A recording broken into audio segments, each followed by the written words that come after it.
Today, we see if gamers were taken out by friendly fire or instead happily spread managed democracy to the galaxy.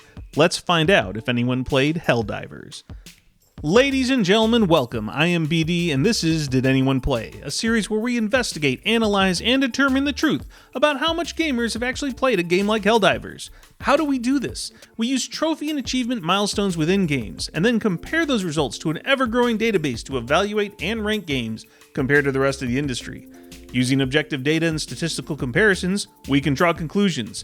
We aren't reviewing the game in a traditional sense. Our goal is to provide analysis that can be better used to understand player preference while ignoring game sales and hype to ensure we see reality as it truly is. Please drop a like or a sub to the channel if you want more of these types of videos. We're just starting out, so anything you can do is very much appreciated. And a quick spoiler warning as we may be talking about some elements of late game progression. A special note on Helldivers, as it's one of those games without a proper campaign and it's highly multiplayer focused. So our choice in Milestones is a bit more measured to ones we think show progress and completion from a multiplayer standpoint. It will sway how this game compares to others in the database. So let's find out if anyone actually played Helldivers on PlayStation and Steam. Remember that all percentages we'll be talking about here come from the total number of players that have actually launched and or played the game, not bought the game. So these results are a full reflection on how players played Helldivers. The first milestone that players will reach is called Join the Army, they said. This milestone is achieved when a player successfully completes a single mission. So how many players actually completed a single mission in Helldivers? On PlayStation, 67.1% of players got to this first milestone, and for Steam, 84% did it. So let's pause here to evaluate. For PlayStation, nearly 1/3 of players never completed a single mission in the game. That's a staggering hit right out of the gate. Here's a quick look in graph form, and I put the database average up there. Steam is performing better than the average, but PS4 is well below the target. It's a bad look for the start of the game on PlayStation. So what is Helldivers? It's a top-down shooter where the player controls a soldier working to defend Super Earth against 3 main enemy factions. Each mission has main and optional objectives, and players have to work together to accomplish those tasks, all while dealing with various enemies, environments, and even the ever-present risk of friendly fire. It was developed by Arrowhead Game Studios and published by Sony Computer Entertainment. Helldivers released for PlayStation in March of 2015 and Steam in December of 2015. The second milestone all players would likely reach is called That Which Doesn't Kill You Scars You for Life. This is awarded after the player completes the training efforts in the game. So for Steam, 75.3% of players made it this far, and PlayStation is at 58.2%. What's amazing here is we have a higher completion rate for finishing a mission than we do for the tutorial. It is what it is, but I find it a bit humorous. It's always good to understand the competition a game was up against when it launched. What was happening around March 3rd of 2015 in the gaming world? Well, titles like The Order 1886, Limbo, and Dynasty Warriors 8 came out around that time for the platforms. Looking at Google Trends here, we see that Helldivers in Blue was overshadowed by a large game like The Order, but it held its own against Limbo and Dynasty Warriors. In this case, it looks like competition was average, and hype was as well. We'd like to pick a mid-game milestone for our third marker. For Helldivers, we chose Next Time We Meet, I'll Probably Have to Salute You. This is awarded when the player reaches the rank of Captain, or rank 13. This is likely to take 5 to 10 hours of gameplay. How many players are left at this point in the game? For Steam, it's at 33.4%, and on PlayStation, we have 18.7%. Steam is sitting around the DAP average, but PlayStation is still decreasing, and over 80% of players have stopped playing before this point. How did Helldivers do with critics? Well, Metacritic for PlayStation has it at an 81 out of 100. And for Steam, the reviews show very positive, recent, and all-time, with over 20,000 reviews.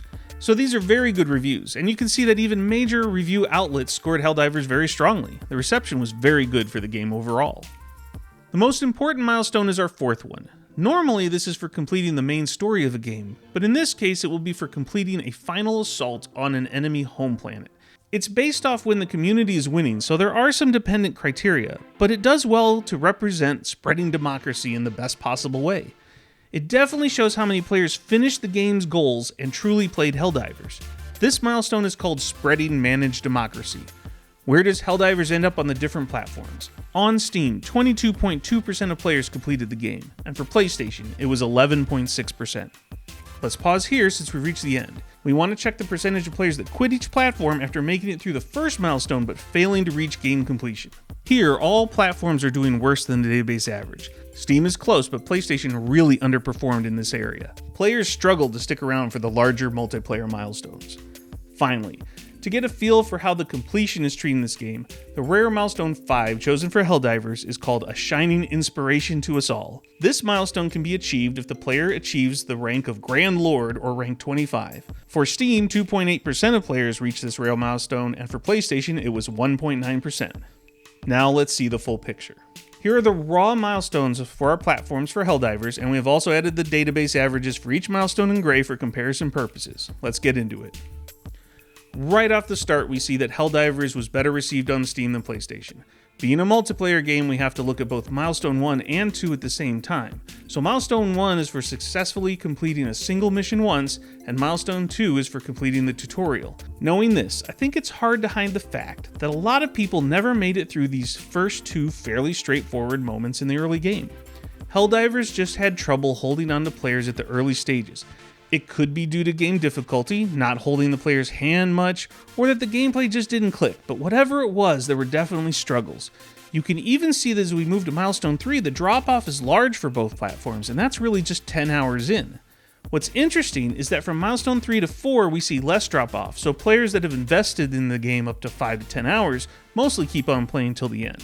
So that's one positive to look at here. Finally, at Milestone 5, we still see Steam keeping its pole position on Helldivers. So that's our final tally for Helldivers milestones, but now let's see how the game stacks up against all other games in our database and find out if anyone truly played Helldivers. We use Milestone 4 as our ultimate ranking target. Here are the results for each platform for Milestone 4 once again. It's time to reveal the final score Helldivers gets in our database. Here we go. Steam reached a 5 out of 10 and PlayStation made it to 2 out of 10. Helldivers is right at average for Steam, but is struggling mightily to spread democracy on PlayStation. Not many people played it there. So those are the scores, but let's see if we can tease out some other observations by looking at these results in different ways. It's time for the deep dive. Let's start with progressive player loss. Each milestone shows how many total players have stopped playing the game at that particular point. PlayStation leads in players lost at every milestone. Not much more to say there. Moving on, we can look at milestone player retention. This calculation only takes into account the player population loss as a percentage compared to the previous milestone. Here we see that PlayStation loses the most by percentage all the way through to Milestone 4, but it does turn it around at Milestone 5, so that's something at least. How about completionist? How did the rarest milestones shake out on the different platforms? Here we see Steam taking nearly 60%, while PlayStation gets the rest. It's actually a bit more balanced than you'd think based on the overall losses we saw earlier. Finally, we check on early versus late game retention. When you read a chart like this, the best performers are further away from the center of the circle. Early game Steam is the strongest, with PlayStation lagging significantly. For the end games, the situation really doesn't change all that much. And finally, for completionists, we see PlayStation slightly ahead of Steam. But remember that while retention is better on PlayStation, Steam has the higher number of players that completed Milestone 5. Let's take one final look at all the platforms and their Milestone 4 results, but this time we show the full percent rank within our database.